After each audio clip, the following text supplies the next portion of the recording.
Entre los partidos políticos que proclaman que su objetivo es el socialismo, el Partido Laborista ha sido siempre uno de los más dogmáticos, no sobre el socialismo, sino sobre el sistema parlamentario. Empíricos y flexibles en todo lo demás, sus dirigentes han mostrado siempre devoción a ese sistema como su punto de referencia fijo y el factor condicionante de su comportamiento político.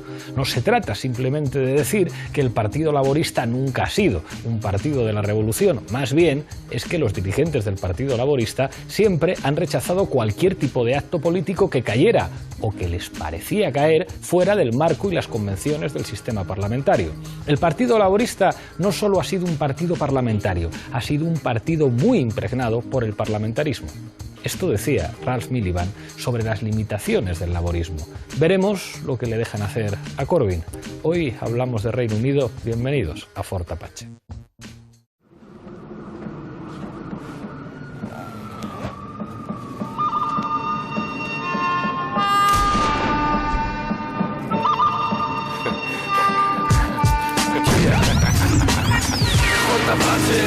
Fort Apache.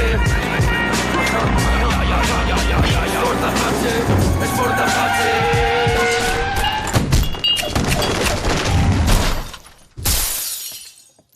Esta noche en Fort Apache hablamos del Reino Unido después de unas elecciones que han sorprendido a muchos. Para ello contamos con 6 invitados. A mi izquierda, Manolo Moneré, uno de los habituales en el programa. Muchísimas gracias por estar aquí. Gracias, Pablo.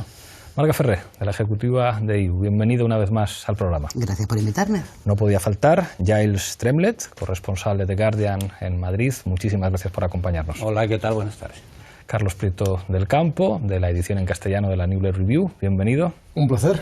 Carlos Enrique Bayo, periodista de investigación en Público, otro de los habituales. Bienvenido una vez más. Encantado como siempre. Y cierra la mesa y se estrena en Fort Apache James Badcock, periodista. Muchísimas gracias por acompañarnos. Gracias por invitarme. Enseguida empezamos a debatir, pero antes, como siempre, en el punto de mira. Las elecciones legislativas en el Reino Unido han revalidado la mayoría del Partido Conservador. Sin embargo, los resultados han quedado muy por debajo de las expectativas de Theresa May, que adelantó los comicios para poder negociar el Brexit desde una posición de fuerza. La primera ministra no ha logrado la mayoría absoluta que necesitaba y se ha quedado en 318 escaños. Jeremy Corbyn ha salido reforzado de los comicios. El líder del Partido Laborista ha alcanzado un buen resultado con 261 escaños, 29 más que en 2015. El Partido Nacional Escocés sigue siendo el más votado en Escocia, pero pierde 21 diputados. Y la formación ultranacionalista UKIP se queda sin representantes en la Cámara. Esta noche, en Fort Apache, analizamos los resultados electorales en Reino Unido.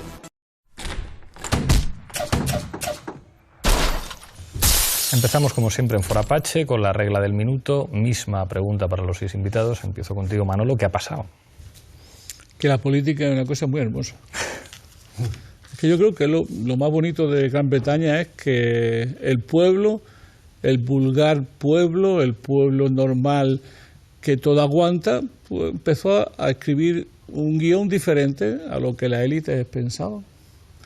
La señora May, bueno, pues estaba a favor de quedarse dentro de la Unión Europea, le vino muy bien el Brexit, luego dijo vamos a salirnos y nos vamos a salir bien, luego al ratito un señor viejecito como el señor Corbyn, que nunca fue muy pro-europeo, tuvo que hacer la campaña de aquella manera. Posteriormente la señora May dijo he visto la debilidad enorme del Partido Laborista, voy a convocar elecciones. Y lo que pasó fue que el pueblo escribió otro guión. Y ese viejecito vegetariano pues interpretó una partitura que le encantó al pueblo británico, que cómo ser socialista y de izquierda de verdad y que no se nos quede la cara de vergüenza. Gracias, Manolo. Marga. Pues, ¿qué ha pasado? Pues creo que tiene muchas claves, vamos a analizarlas, supongo, en el programa hoy. Una de ellas, si es verdad, tiene que ver con lo que acaba de decir Manolo, ¿no? Yo creo que en Europa Occidental hay pactos de comportamiento electoral que ya se han roto, y que se han roto para siempre. Es decir, el que no esperaba nadie el resultado de Corbyn. De hecho, incluso sus mejores amigos también predecían una hostia de escándalo. Y lo que ha pasado es incluso sus propios votantes tenían una mala valoración de él. Hace un mes antes de las elecciones se ha hecho una campaña absolutamente espectacular con todos los medios de comunicación en contra, que también es algo a valorar, como los medios de comunicación que antes ponían y quitaban candidatos o los asesinaban políticamente, hoy en el centro de parte del capitalismo globalizado que es Inglaterra, esto no ocurre. Hay que recordar que Corbyn ha ganado en Londres, siempre ha sido un bastón laborista, pero bueno, yo destacaría eso fundamentalmente, que hay que ser muy prudentes porque lo que está ocurriendo es muy importante y está acercando incluso en uno de los bastiones, como se decía aquí, del parlamentarismo del doble partido, ¿no? Algo está pasando y yo creo que estas elecciones lo han demostrado. Gracias, Marga. Giles. Pues yo diría que vuelve la política con mucha fuerza.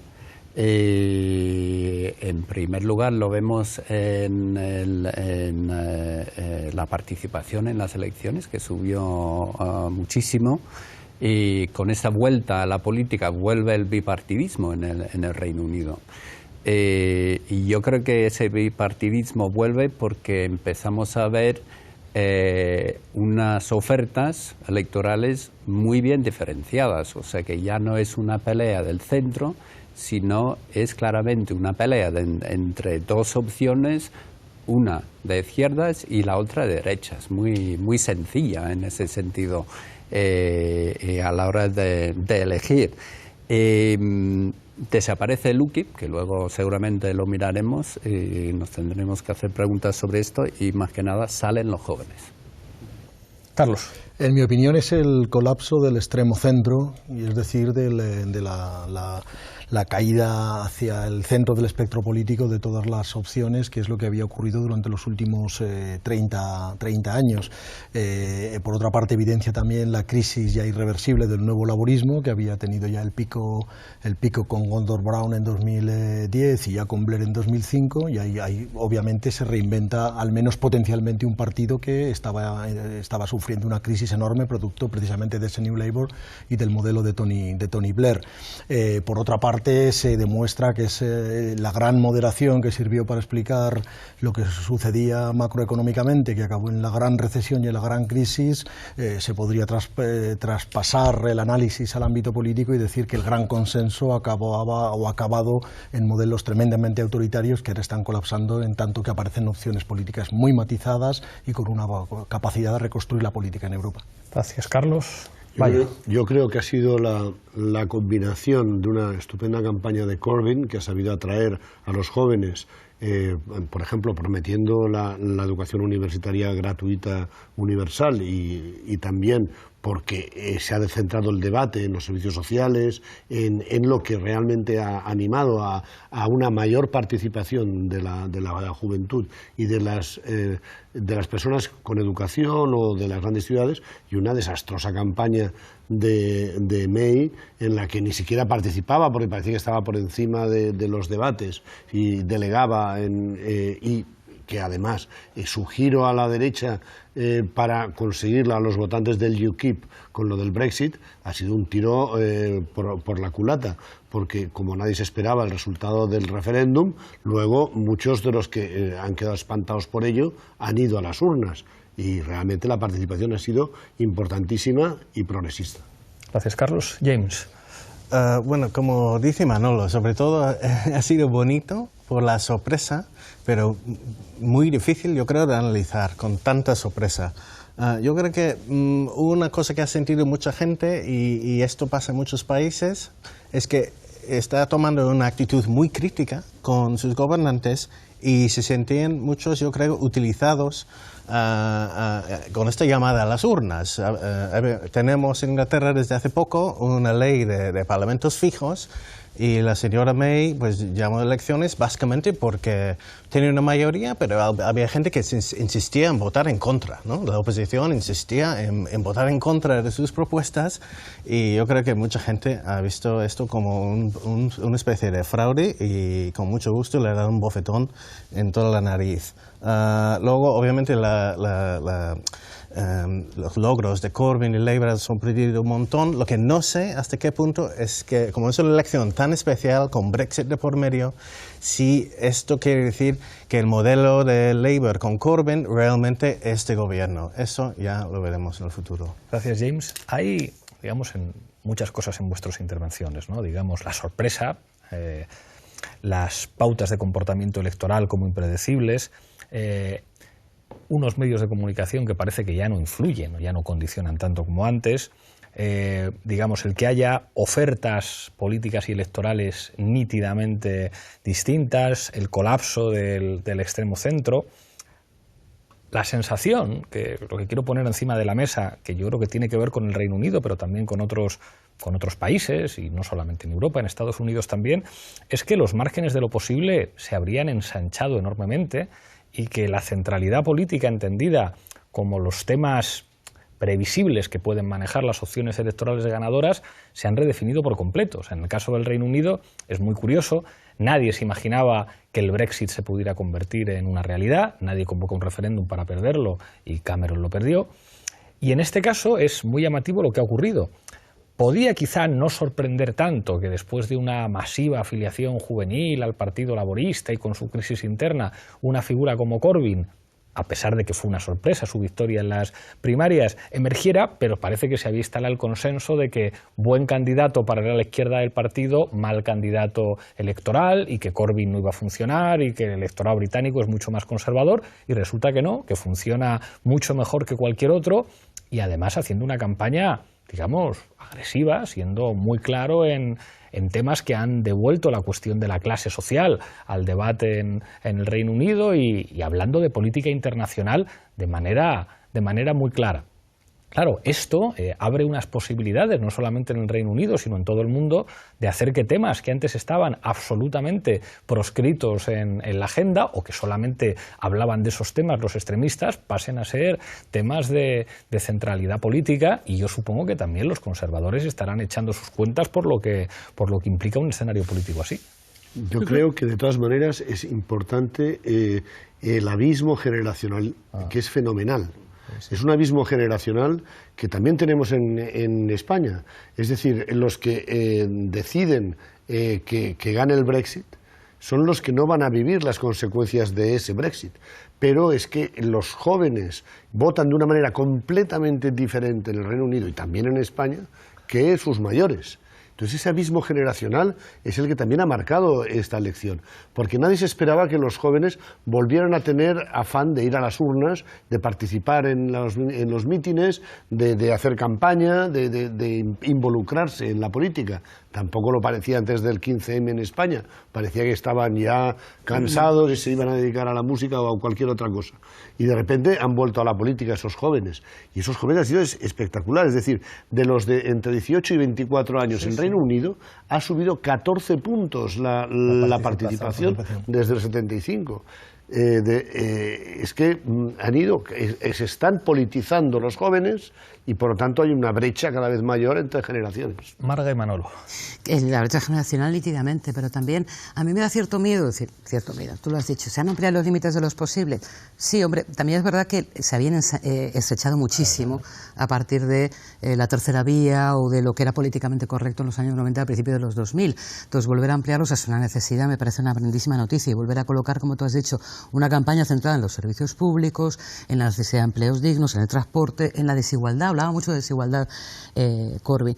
Pero dos elementos, tanto Sanders como Corbyn han vuelto a hacer una campaña en el fondo muy tradicional, muy door to door, muy puerta a puerta, con los medios en contra y con la juventud activada. Es la mejor manera, pero estos son de lo din-don, hola buenas, tenemos un mitin esta tarde, pase usted si quiere, din-don, o sea, es una campaña muy tradicional que demuestra que también funciona, digo, lecciones aprendidas o aprender. Pero la realidad es que ha ganado Theresa May, es decir, quiero decir, ha ganado. Los conservadores lo leen como una derrota, que es lo que es, porque como nadie convoca un referéndum para perderlo, bueno, pues en Inglaterra llevan ya 2 veces. O sea, el Brexit, y esta vez que era para ampliar su mayoría, para negociar mejor las condiciones del Brexit, ahora negocia, que eso hablaremos, espero, a lo largo del programa, en peores condiciones, con lo cual también tiene que ver con ese Brexit. Pero yo insistir, tiene que ver también con que tú tienes el mapa del resultado electoral de las elecciones en Reino Unido y el mapa del voto del Brexit. los colocas y hay una similitud entre el voto al Partido Laborista y el voto no al Brexit.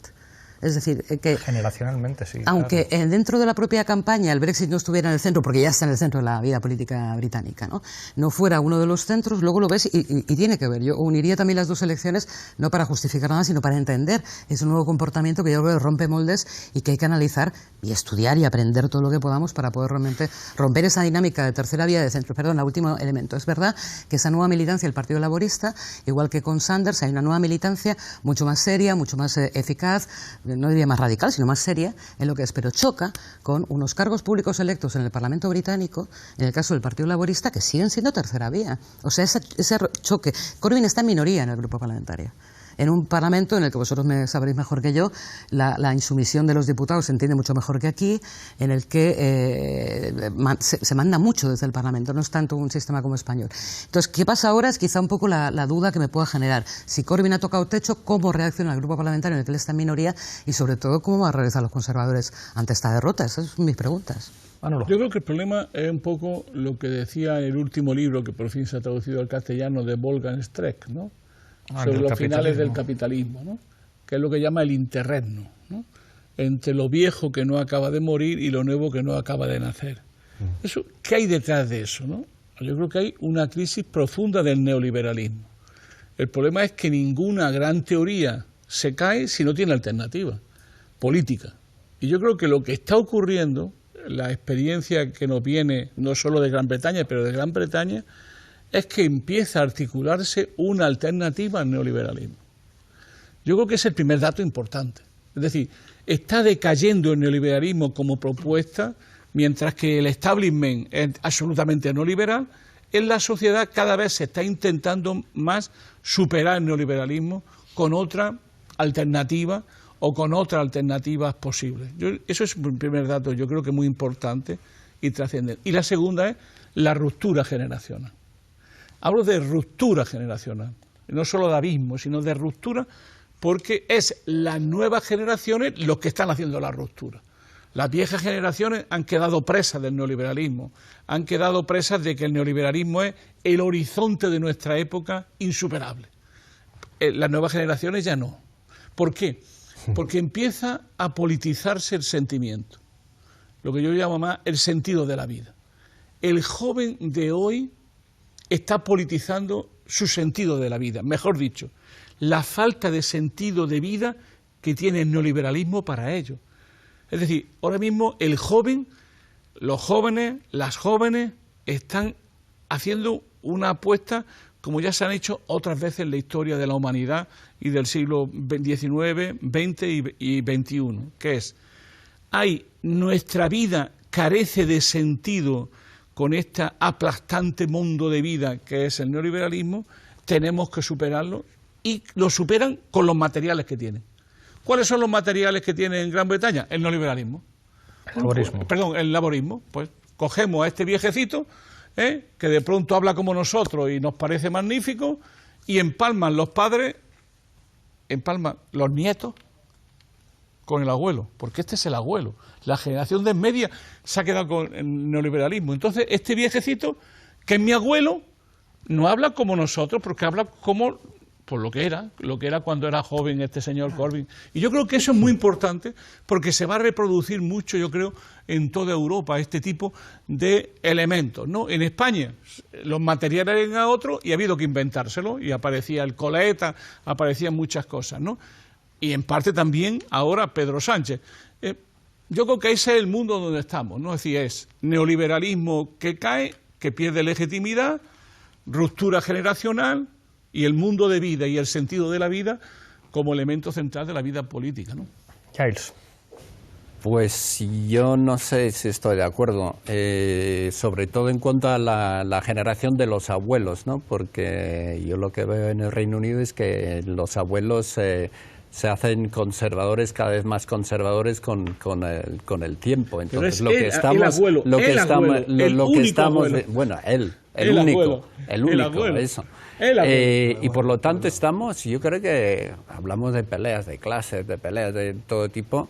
Yo empiezo a ver una pelea de generaciones. Claro. Y la pelea de generaciones es muy seria, porque la generación joven está viendo que de algún modo su futuro está hipotecado por las hipotecas que han contraído los mayores. Entonces, los mayores van a vivir bastante bien con lo que tienen y con lo que el Estado les presta, y los jóvenes se lo tendrán que pagar, tendrán que poner ellos los servicios a los mayores y van a vivir peor, en el sentido de que van a tener menos recursos porque esos recursos irán a los mayores. Y esto ya es un problema para todos nosotros. Lo interesante es que los conservadores, en el fondo, lo que proponen y lo que peor les va es un impuesto que, cuando lo analizas, es el llamado impuesto sobre el Alzheimer, que cuando lo analizas tiene un punto progresivo, o sea, que es decir, los mayores muy ricos van a pagar más, van a contribuir más a sus cuidados. En el fondo ese es el mensaje central de este impuesto. Pues esto es un escándalo, sobre todo para el votante conservador, que es mayor, etcétera, etcétera. Eso por un lado. No sé cómo va a acabar ese tema, pero tiene mucho recorrido. Otro comentario. Claro, me ganó. La derecha ganó. Había dos opciones y la gente eligió la opción de derechas. Pero yo creo que no puede estar los 5 años simplemente por la aritmética del Parlamento británico, porque en el Parlamento británico hay elecciones parciales todos los años, hay 3 o 4 todos los años. El gobierno suele perder 1 o 2 escaños cada año, porque siempre hay un voto de protesta en contra del gobierno, y cuando tienes una mayoría tan desigual, pues con el tiempo se te va comiendo. Pierdes un escaño, pero es que no solo pierdes el escaño, sino lo gana otro, y se te disminuye la ventaja por 2, ¿no? Entonces tiene para durar como 3 o 4 años. Y en contra de la insumisión, creo que May lo tiene más difícil ahora que Corbyn, porque los Tories son muy insumisos también, claro, bastante más que los laboristas. Y ella tiene una ala muy dura en cuanto al Brexit y una ala muy blanda. Y eso es donde la cosa se va a liar. Carlos. A mí yo discrepo un poco de la explicación generacional. En mi opinión, lo que es determinante es el enorme deterioro que el sistema político había experimentado durante los últimos 40-50 años, en el Reino Unido incluido, y sobre todo el deterioro que a la vida política le introduce el nuevo laborismo. O sea, ¿qué queda de las propuestas de Tony Blair en la gestión de lo público, en política internacional, en cuanto a la nueva idea de lo que podría ser Europa? No queda nada. O sea, es un deterioro realmente muy intenso, que las generaciones jóvenes, pero no solo, perciben como un colapso de lo que puede ser simplemente unos niveles de convivencia política medianamente aceptables. Esto por una parte.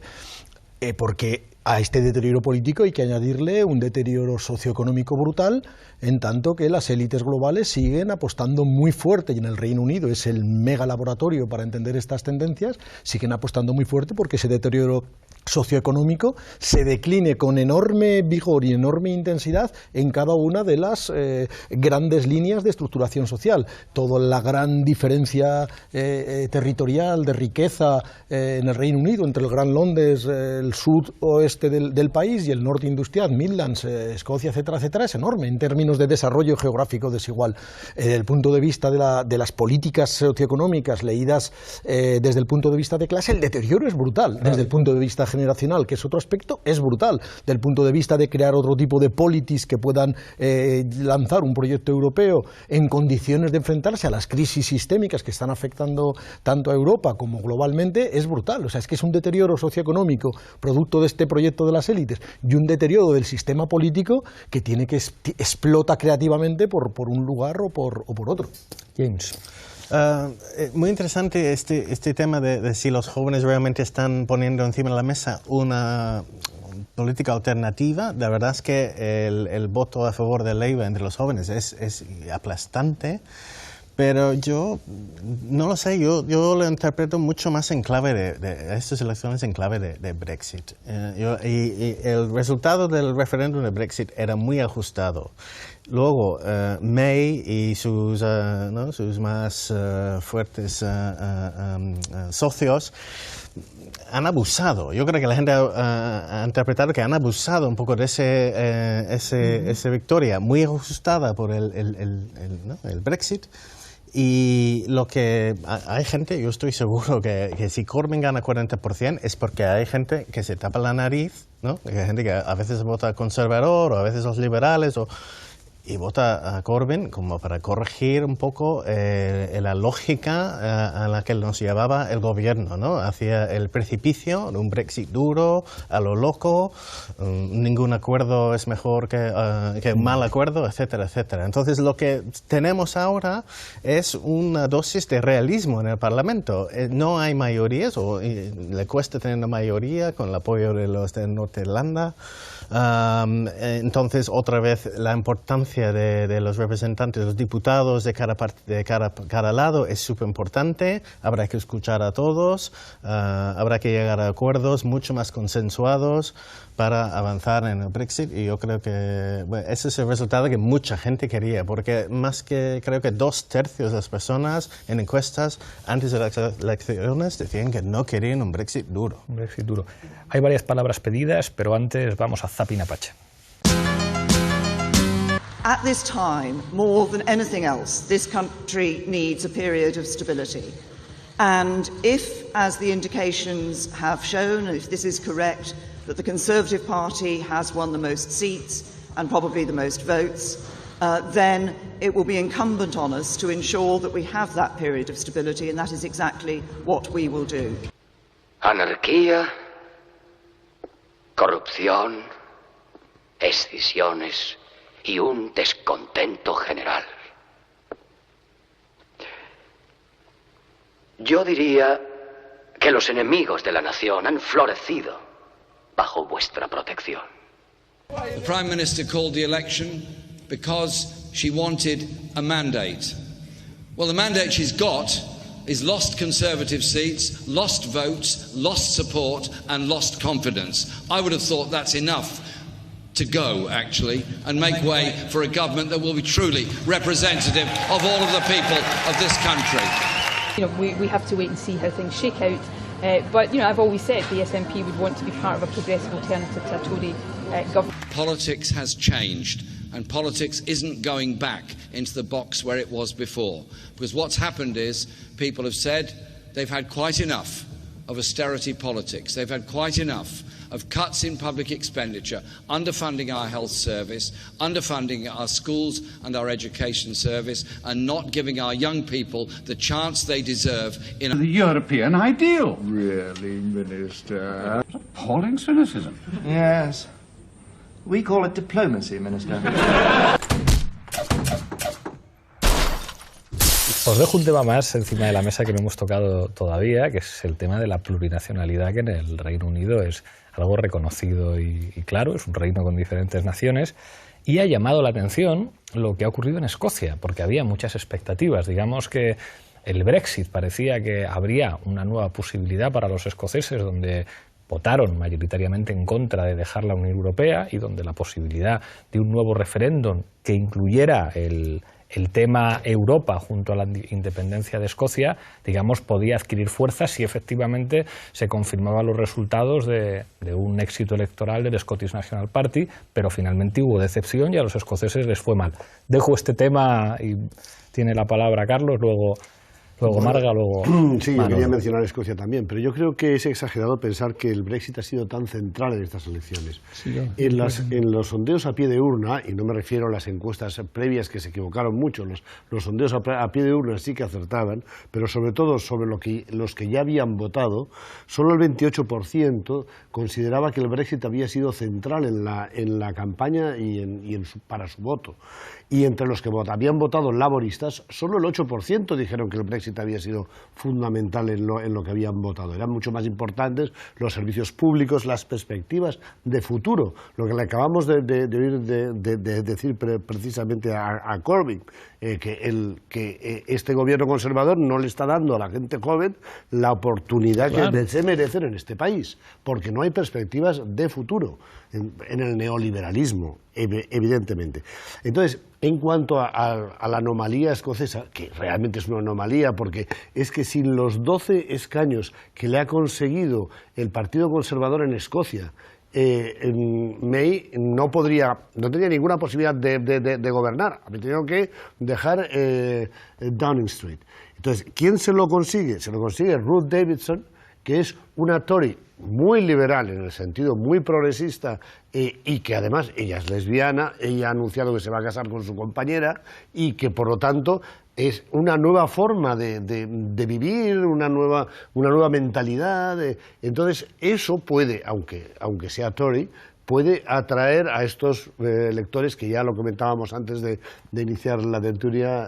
Giles comentaba que los escoceses pueden votar toda la vida a los laboristas y de repente dar un salto a los nacionalistas y ahora irse hacia los conservadores, que parece todo muy extraño. Pero claro, es que esa persona, Ruth Davidson, es clave, además crucial ahora, porque entre la revuelta en los escaños de los Tories en los comunes, se va a producir su rechazo total a los unionistas norirlandeses que están en contra del matrimonio homosexual, que están en contra del aborto y que están en la ultraderecha. Con lo cual, los Tories que le permiten seguir gobernando a May están en contra de ceder ante esos que le pueden garantizar que siga gobernando.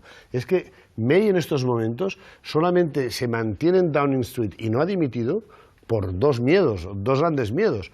Uno es que si se provocan otras elecciones, puede ser ya la debacle absoluta de los conservadores y, bueno, ya sé que los sondeos se equivocan mucho, pero claro, Corbyn ha crecido y ahora ha subido todavía 6 puntos más de lo que ha ganado. Y luego también, claro, el miedo a la división interna en el Partido Conservador, como bien decía Giles, entre los que querían el Brexit duro y el Brexit blando, que ahora están enfrentadísimos entre ellos, con lo cual puede ser una división interna muy grave para los Tories. Marga. Decía que hubo, en los años 80, que hubo una reunión entre el nuevo gobierno de Margaret Thatcher y la administración americana de Bush y los técnicos, hablando entre sí. Contaba un técnico americano que estaba aterrorizado por cómo venían los técnicos de Thatcher, o sea, cargarse el Estado, convertir a Gran Bretaña exclusivamente en un país de servicios, hasta tal punto que un americano le dijo literalmente, y eso está grabado, no se puede hacer un país de gente que le abra la puerta a la otra mitad del país. Como señalando, si su modelo de país es solamente un país de servicios, ni siquiera en términos neoliberales eso puede funcionar. ¿Cuáles eran las dos paradojas, que yo creo que en el fondo es solo una, que estamos aquí planteando y que plantea el dilema británico? El primero parece que es una confrontación generacional entre lo joven y lo viejo, que yo puedo hacer otra lectura, estoy seguro que Manolo me acompañará, que en el fondo es porque los jóvenes se corresponden con una clase trabajadora que en este momento tiene menos perspectivas de futuro en una globalización que ha decidido que ese grupo social ya no tiene ningún futuro frente a sus padres que tuvieron alguna vez algún derecho y todavía les quedan algunos derechos. Esto no es generacional, eso tiene que ver con las condiciones materiales de vida de la gente y lo que el capitalismo plantea. ¿Y por qué digo que es una paradoja? Porque cuando en las propias clases medias británicas son las que favorecen esa globalización y las defienden con la tercera vía, los conservadores, generan una globalización que se carga su propia base social. Es la paradoja irresoluble que hace que al final, por eso salen monstruos como la extrema derecha, te salen comportamientos electorales tan raros. Lo que no es tan raro es que en condiciones materiales de vida difíciles y de futuro para toda una generación de trabajadores haya una reacción que, como ha hecho Manolo, vuelva a la esencia de lo que hay que pedir, que es pan, techo, trabajo, dignidad y unos servicios públicos y de calidad. Eso no es muy difícil de entender. Lo que sí es difícil de entender, insisto, es que no lo entiendan los conservadores de la misma manera y defiendan un Brexit, los conservadores, que significa salirse de las normas de la globalización teniendo un programa ultra neoliberal. Por Dios, que no tenéis economía planificada para poder defenderos de los embates de la globalización. Es que esa paradoja yo creo que es irresoluble. Y por otra parte, lo último que añado, yo no conozco el caso escocés, pero he llamado a un amigo que vive allí y lo que me ha dicho es que los del SNP lo están haciendo realmente mal. O sea, que es que el gobierno, o hay una percepción de que el gobierno no está funcionando. O sea, que hay un caso particularmente escocés de que eso no termina de funcionar.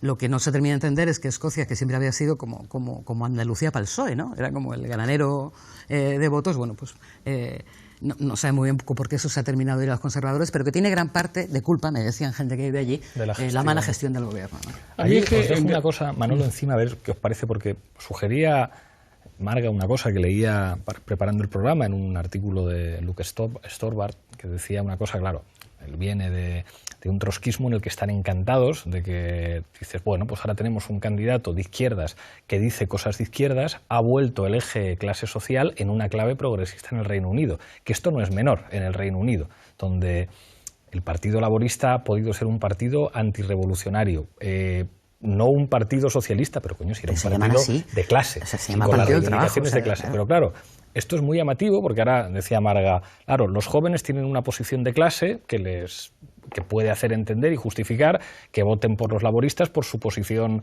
desfavorable en relación a los más ancianos, que tendrían, por lo tanto, un voto de clase más conservador.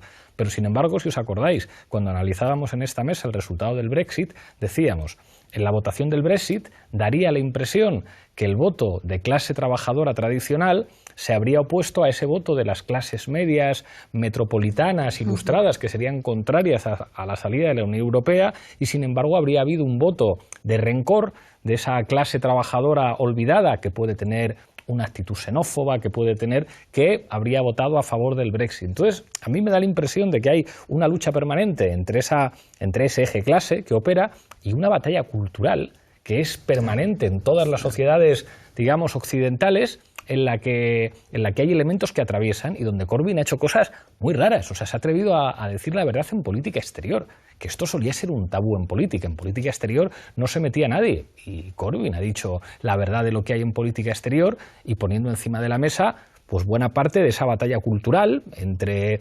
retrógrados y xenófobos y nuevos progresistas que también planea en las sociedades europeas, como en Estados Unidos, es decir, en el voto a Trump. Claro que hay una dimensión de clase, vuelve la clase obrera blanca, los rednecks, que son racistas, pero que les ha traicionado el Partido Demócrata porque los robots, porque no sé qué, pero al mismo tiempo están todos los temas de extrema derecha, que es, digamos, que tienen que ver con la xenofobia, con el... Entonces, es curioso cómo eso, además en un país como el Reino Unido, de repente no termina de estar claro quién vota a Corbyn y quién vota a los conservadores. A Corbyn le votan los pobres, a Corbyn le votan los jóvenes que por lo tanto son más progresistas e incluso los jóvenes de clase media que viven en las grandes ciudades y que tienen unas condiciones de vida un poco mejor que otros jóvenes. No sé, es como muy abierto. En Gran Bretaña me salen las cuentas. En las elecciones me salen las cuentas. ¿Quién está votando a laborista? Pues una gran parte que votó por la salida de Gran Bretaña de la Unión Europea, como es natural. Para Corbyn ha sido todo casi una maravilla por lo que podemos llamar la inmensa autonomía de la política. La inmensa autonomía de la política. Él nunca ha sido pro-europeo, en el sentido de pro-Unión Europea. Ahora se va a encontrar que será el próximo primer ministro de Gran Bretaña jugando las cartas fuera de la Unión Europea y pudiendo hacer una política socialdemócrata en serio y de verdad, sin ningún tipo de artilugio. ¿Qué quiero decir con esto? Cuando aparece un mensaje de izquierda claro, potente, segundo lugar, la campaña ha importado. La campaña electoral ha sido muy importante, como gran movilización social contra las políticas de la derecha. La importancia de la campaña electoral, del voluntariado, de 400.000 personas que están haciendo campaña electoral. Luego, la importancia de la campaña electoral para enfrentarse a la derecha en el territorio de la derecha, en el terrorismo, por ejemplo, ¿no? Ha dicho, ustedes son ineficaces contra el terrorismo, ustedes han desmantelado la policía, ustedes no son capaces de dar nuestra seguridad. Se ha apropiado del término de seguridad. Y luego, en el término nacional, ¿no? Cuando aparece la deriva derecha-izquierda, clase, en la cuestión nacional, clara, la cuestión nacional amaina y aparece la cuestión de clase. Yo creo que esas cosas son muy importantes. Lo defino así. Las cuentas me salen ¿por qué? Porque porque aparece, por un lado, la crisis de la globalización y una alternativa a esa globalización desde la izquierda. Cuando eso funciona, pues la extrema derecha pierde votos, la extrema derecha pierde contenido, la xenofobia decae. Cuando la agenda soberana la disputa la izquierda. Efectivamente. Yo creo que ese es todo lo fundamental que hay ahí y que yo creo que se ha dado, por ejemplo, en Francia. ¿Qué ocurre? que en Francia no se ha dado, por razones históricas, con Mélenchon no ha tenido la fuerza suficiente como para convertir eso, pero ha estado a punto. Si Mélenchon se llega a meter al final en la campaña y ha estado así, se hubiese producido un escenario diferente. Claro, también mi opinión es que Macron no llegará al final de su mandato. Ni Theresa May, Manolo. Yo creo que a lo mejor las cosas las estamos complicando un poco demasiado. Si cuando yo miro los votantes laboristas de hoy día, se parecen mucho a los votantes laboristas de hace 30 o 40 años. ¿Quiénes son? La clase obrera, media-baja, el norte de Inglaterra, los estudiantes, los jóvenes y la clase media progresista. En el fondo, yo creo que es una vuelta más a los orígenes que una novedad en este sentido. Lo que no quita el hecho de que hay grupos de votantes que están haciendo viajes muy extraños. Lo que decía, de votar laborista a votar nacionalista en Escocia y luego ir a votar Tory, o de votar laborista, pasar a UKIP y de UKIP a los conservadores. Este tipo de viaje es muy difícil de entender. Pero el catalizador son los jóvenes.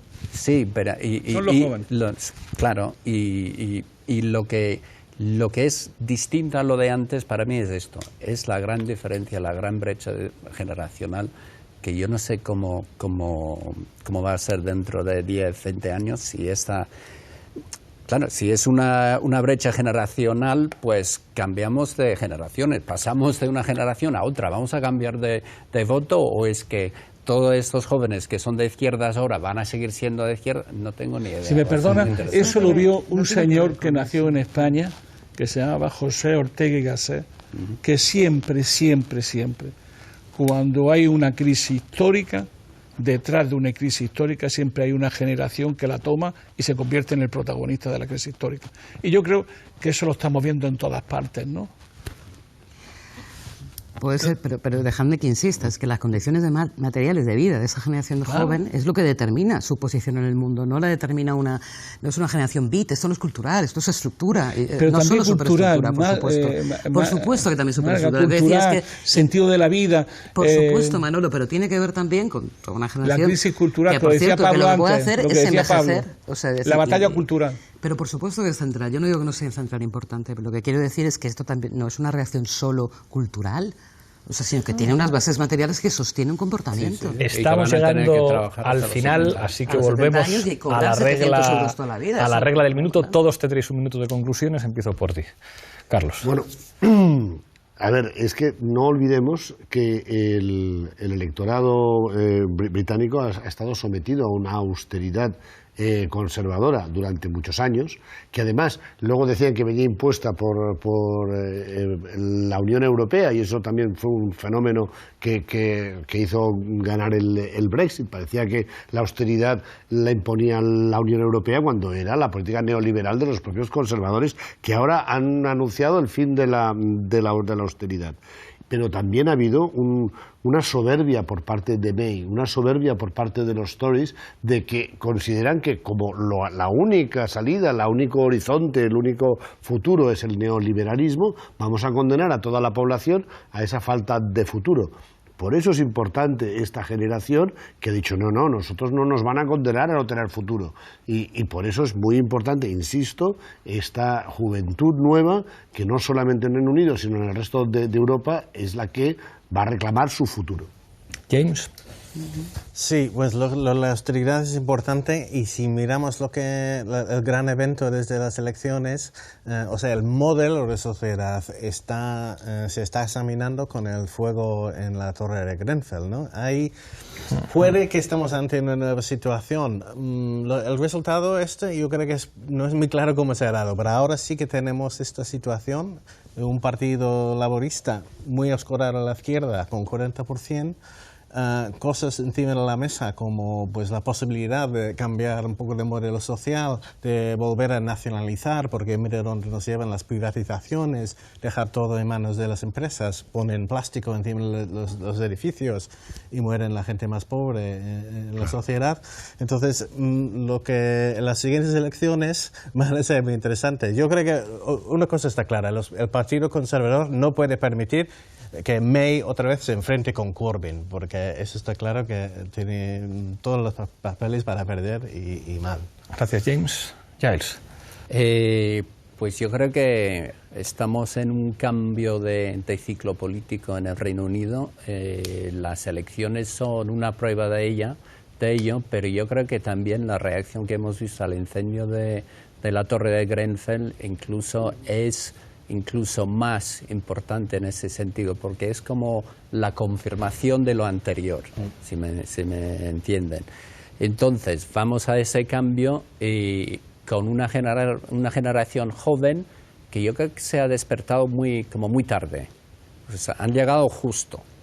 Y no sé hasta qué punto se lo han pensado, ¿sabes? Entonces, yo creo que esa generación ahora tendrá que definirse bastante mejor, tendrá que educarse en política, tendrá que mojarse y por lo tanto el futuro en ese sentido sigue siendo bastante incierto porque no sabemos por dónde nos van a llevar. Carlos. Realmente ese colapso del extremo centro, diseñado por las élites, había preparado la tormenta perfecta. Si tú haces colapsar la política en el diseño neoliberal como un único horizonte político, si tú tienes un sistema mayoritario duro, como se está imponiendo, como es el caso en un montón de países europeos, si tú tienes un sistema de partidos deteriorado por la izquierda y si tú tienes un sistema mediático muy controlado por las élites, es evidente que tú cierras todo tipo de posibilidad de la política. Y tú la cierras imponiendo unas condiciones neoliberales brutales. Léase la Torre de Grenfell o léase lo que ha pasado en Pedrogrado en el incendio de Portugal. La violencia estructural del diseño de clase de estos últimos 50 años, 40 años ha sido tan brutal que realmente ha logrado o ha intentado colapsar la política como diseño colectivo. Como prueba básica elemental, que es una de las piezas más miserables que he leído en los últimos años y tiene que ver con lo que estamos hablando, léase la editorial del País, el Brexit del PSOE. Es decir, es tal el grado de miseria política que las élites han impuesto que la reacción es inevitable. Gracias, Carlos. Manolo. Yo creo que hay una buena distinción, que creo que es de Castoriadis, entre lo político y la política, ¿no? La política como creatividad, como poder constituyente, como capacidad de diseñar futuro. Yo creo que lo que está apareciendo es la política en grande.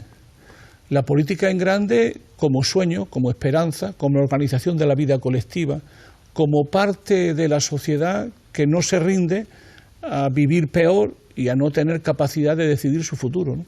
Y yo creo que es el optimismo que da Gran Bretaña, pero también en otra experiencia europea. Es decir, la política no se agota, la política está ahí como nuevo sentido común, como posibilidad, y retorna no solo la política a lo grande, sino que retorna lo que ha sido la gran señal del movimiento obrero europeo, ¿no? La política como emancipación, la política como bienestar, la política como seguridad, la política como futuro, ¿no? Gracias, Manolo. Marga. Me quedo un poco con la valentía de Corbyn, ¿no? Con esa campaña muy pie a tierra, muy puerta a puerta, muy hablando con la gente, terriblemente popular, que hace realmente una propuesta. Ese sueño se convierte en un sueño colectivo y construido más así. Me dan todos los medios del mundo y todas las prevenciones porque han ganado los conservadores, porque vamos a una situación muy inestable, porque si una cosa ha demostrado el capitalismo en su historia es la enorme capacidad de adaptación que tiene y de neutralizar a sus oponentes, si esto no lo tiene muy claro. No parece que sea el caso de Corbyn en su movimiento, le deseo lo mejor. Eso sí, quiero saber cómo va a reaccionar el grupo parlamentario del Partido Laborista y cómo va a reaccionar Theresa May. A mí me decían, no he hablado para preparar el programa con gente que vive allí, me decían, aquí se está empezando a hablar de que va a haber elecciones antes de un año.